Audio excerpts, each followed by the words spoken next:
दोन play store open करायचं आहे. प्ले स्टोरवरती सर्च करायचं आहे क्रॉप इन्शुरन्स. क्रॉप इन्शुरन्स नावाचं हे ऍप्लिकेशन आहे. याची लिंक तुम्हाला डिस्क्रिप्शनमध्ये दिली आहे. हेच गव्हर्नमेंटचं ऍप्लिकेशन तुम्हाला इन्स्टॉल करायचं आहे. जसं तुम्ही इन्स्टॉल कराल तर हे ऍप्लिकेशन तुमच्या मोबाईलमध्ये इन्स्टॉल होईल आणि त्यानंतर हे ऍप्लिकेशन आपल्याला ओपन करायचं आहे. ओपन केल्यानंतर अशा पद्धतीने तुम्हाला इंटरफेस दिसेल, प्रधानमंत्री फसल बीमा योजना.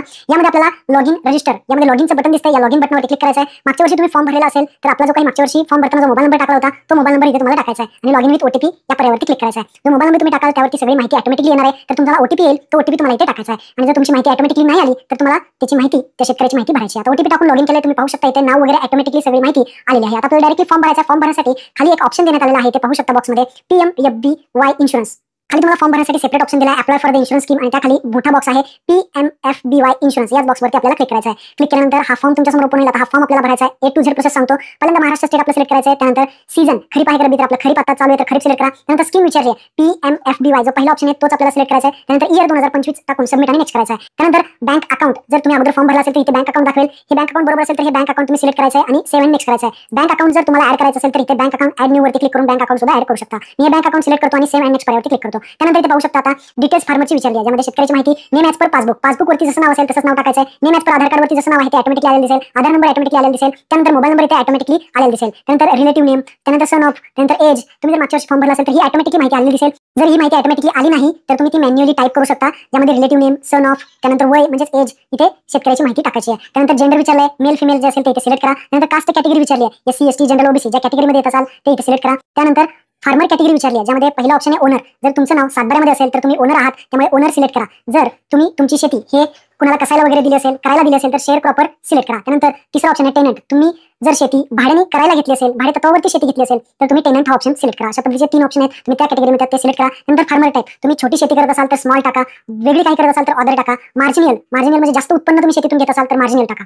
यापैकी कोणताही ऑप्शन सिलेक्ट करा. त्यानंतर 2 नंबरचा पॉईंट आहे रेसिडेंटल डिटेल्स, ज्या ठिकाणी तुम्ही आता राहताय म्हणजे आधार कार्डवरती जो पत्ता आहे तो पत्ता तुम्हाला टाकायचा आहे. त्यामध्ये तुमचा पिनकोड टाका, त्यामध्ये आपलं महाराष्ट्र स्टेट, त्यानंतर तुमचा जिल्हा असेल, तुमचा सब डिस्ट्रिक्ट असेल म्हणजे तालुका असेल, तुमच्या जे काही ग्रामपंचायत असेल ते सिलेक्ट करायचे. त्यानंतर तुमचा जो काही ऍड्रेस आहे, खाली ऍड्रेस आहे तो थोडा मोठा करायचा आणि तिथे टाकायचा आहे. थोडा मोठा टाकायचा आहे ऍड्रेसचा जो काही शेवटचा कॉलम आहे तिथे टाकून तुम्हाला आता खाली नॉमिनी डिटेल्स विचारले जातील. नॉमिनी डिटेल्स तुम्हाला त्या बॉक्सवरती टिक करायचे आहे. त्यानंतर तुम्हाला नॉमिनीचं नाव विचारलं जाईल, तर नॉमिनीचं नाव टाकायचं. जो कोणी व्यक्ती नॉमिनी लावायचा असेल तो लावू शकता. त्यानंतर son of, daughter of, care of, wife of, जे काही ऑप्शन आहेत त्यामध्ये तुम्ही टाकू शकता. जर तसं नसेल तर केअर ऑफ मध्ये तुम्ही डायरेक्टली नाव टाकू शकता. नॉमिनीचं वय वगैरे टाकायचं आणि सेव्ह नेक्स्ट करायचं. त्यानंतर पुढे फार्मर ऍप्लिकेशन फॉर्म मध्ये तुम्हाला आता क्रॉप लोकेशन डिटेल्स, ज्या ठिकाणी तुमची शेती आहे, ज्या ठिकाणचा तुम्हाला विमा उतरायचा, ज्या शेताचा विमा उतरायचा त्या ठिकाणचा तुमचा जो काही जिल्हा असेल तो जिल्हा सिलेक्ट करा. त्यानंतर तालुका सिलेक्ट करा. त्यानंतर जे काही रेव्हेन्यू सर्कल, महसूल मंडळ आपण म्हणतो, ज्या ठिकाणी महसुलाची सगळी कामं चालतात तर ते महसूल मंडळ तुम्हाला इथे सिलेक्ट करायचं आहे. त्यानंतर ग्रामपंचायत विचारले जाईल, ग्रामपंचायत सिलेक्ट करायची. ज्या ठिकाणचा तुमचा सातबारा आहे ती सगळी माहिती इथे सिलेक्ट करायची. ज्या ठिकाणी सातबारा आहे, तुमचा आटा आहे, त्या गावाचं नाव तुम्हाला इथे सिलेक्ट करायचं आहे. त्यानंतर खाली तुम्हाला प्रोसीड बटनावरती क्लिक करायचं आहे. इथे आल्यानंतर क्रॉप टाईप म्हणजे पिकांची माहिती द्यायची, कोणकोणती पिके तुम्ही लावलेली आहेत. आता पहिला ऑप्शन दिलेला आहे इंडिव्हिज्युअल आणि दुसरा आहे मिक्स. इंडिव्हिज्युअल म्हणजे तुम्ही सगळेजण इंडिव्हिज्युअलच करतात, थोडेफारच मिक्स म्हणजे मिश्र शेती करतात, मिश्र पीक घेतात.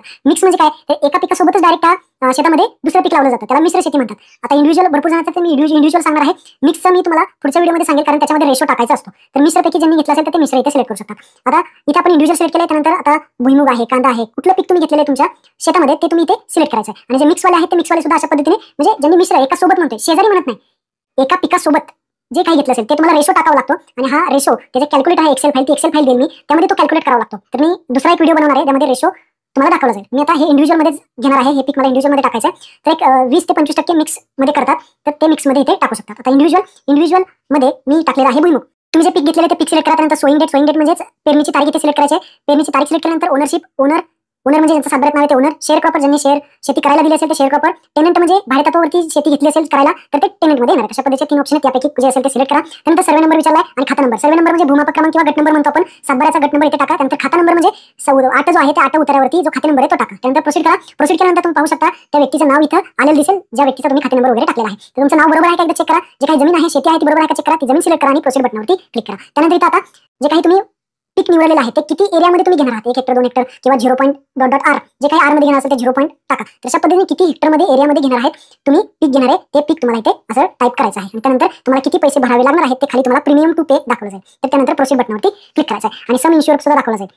सम पुढे केल्यानंतर पाहू शकता मी अशी माहिती टाकलेली आहे. आणि सम इन्शुअर म्हणजे नुकसान झाल्यानंतर किती भरपाई भेटू शकते हा सम इन्शुअर आहे. आणि प्रीमियम टू पे म्हणजे आपल्याला किती रक्कम भरायची तेव्हा आहे. आता अजून एक पीक ऍड करतो. ऍड मोर क्रॉप वरती क्लिक करायचं आहे. अजून जर पीक असेल तुमचं तर तुम्ही ऍड करू शकता आणि एकच असेल तर सोडून द्यायचं. जर अजून असेल तर तशाच पद्धतीने आता जसं ऍड केलं आपण तसंच तालुका, रेव्हेन्यू सर्कल वगैरे माहिती टाकून आता इथे इंडिव्हिज्युअल सिलेक्ट करूया. त्यानंतर क्रॉप आता मी पहिल्यांदा भुईमूग घेतला, आता मी ओनियन घेतो, कांदा घेतो, तर कांदा आता मी त्याची सोईंग डेट पेरणीची तारीख विचारली जाईल, तिथे सेम कधी पेरलेला आहे कांदा तुम्ही ते इथे टाकू शकता. जे काही तुमचं पीक असेल त्या पिकाची सोईंग डेट टाका, पेरणीची तारीख टाका, ownership, owner, share, cropper, tenant ते टाका, सर्वे नंबर, खाता नंबर. सर्वे नंबर म्हणजे गट नंबर किंवा भूमापक क्रमांक म्हणतो आपण, जो 7 वरती असतो तो इथे टाकायचा सर्वे नंबर, आणि खाता नंबर जो 8 वरती असतो, जो खाते नंबर असतो तो इथे टाकायचा आणि प्रोसीड बटनावरती क्लिक करायचं. प्रोसीड केल्यानंतर पुन्हा नाव येईल, शेतीची माहिती येईल, सगळे खाते नंबर किंवा सगळी माहिती दाखवली जाईल, किती क्षेत्र आहे ते सगळं दाखवलं जाईल. प्रोसीड करायचं आहे. आता पुन्हा एकदा इथे प्रोसीड करूयात.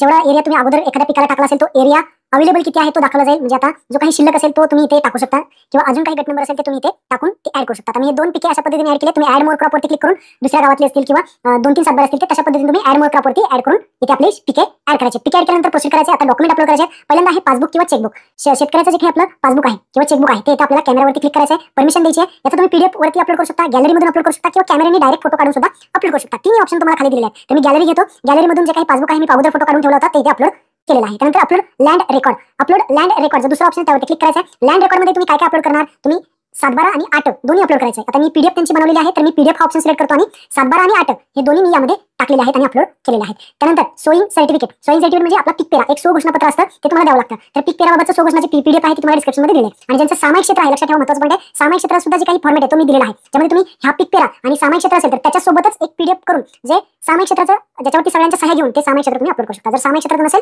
तर फक्त इथे पीक पेरा अपलोड करा आणि त्यानंतर खाली सबमिट बटनावरती क्लिक करा. सगळे फॉर्मॅट तुम्हाला दिलेले आहे. सबमिट केले की आपलं काम झालेलं आहे. आपला इथे पॉलिसी नंबर आता जनरेट होणार आहे. तुम्हाला किती पैसे भरायचे, तुम्ही काय काय माहिती भरली इथे दाखवली जाईल. फार्मर शेअर म्हणजे शेतकऱ्याला किती पैसे भरायचे ते दाखवलं जाईल. प्रोसीड बटनावरती क्लिक करायचं. प्रोसीड बटनावर तुम्ही क्लिक करा तर तुमचा पॉलिसी नंबर इथे जनरेट झालेला दिसेल. तुम्ही जी काही माहिती भरली आहे ती सगळी एकदा चेक करा. बरोबर असेल तर आपल्याला पेमेंट करायचं. पेमेंट करण्यासाठी प्रोसीड टू पेमेंट वरती क्लिक करून आपलं पेमेंट करू शकता. पेमेंट झाल्यानंतर इथे माय पॉलिसी होम पेज वरती या. माय पॉलिसी मध्ये जा. इथे तुम्हाला आपलं महाराष्ट्र सीझन स्कीम इयर हे निवडून प्रोसीड करा. तुमचं जे काही पेमेंट झालेलं आहे, जी पॉलिसी झालेली आहे ती इथे तुम्हाला दाखवली जाईल. आता सध्या ते अनपेड आहे, मी पेमेंट केलेलं नाही. हा डेमो तुम्हाला दाखवून दिला. अशा पद्धतीने तुम्हाला इथे पेमेंट करायचं आहे. पेमेंट सक्सेस दाखवलं जाईल आणि इथून तुम्हाला फॉर्म भरलेला आहे का नाही इथे दाखवलं जाईल. तर पेमेंट करून घेऊ शकता. अशा पद्धतीने तुम्हाला हा संपूर्ण फॉर्म मोबाईल मधून भरता येऊ शकतो. महत्त्वपूर्ण हा व्हिडिओ होता. आपल्या सर्व शेतकरी मित्रांना शेअर करा. धन्यवाद. जय हिंद, जय महाराष्ट्र.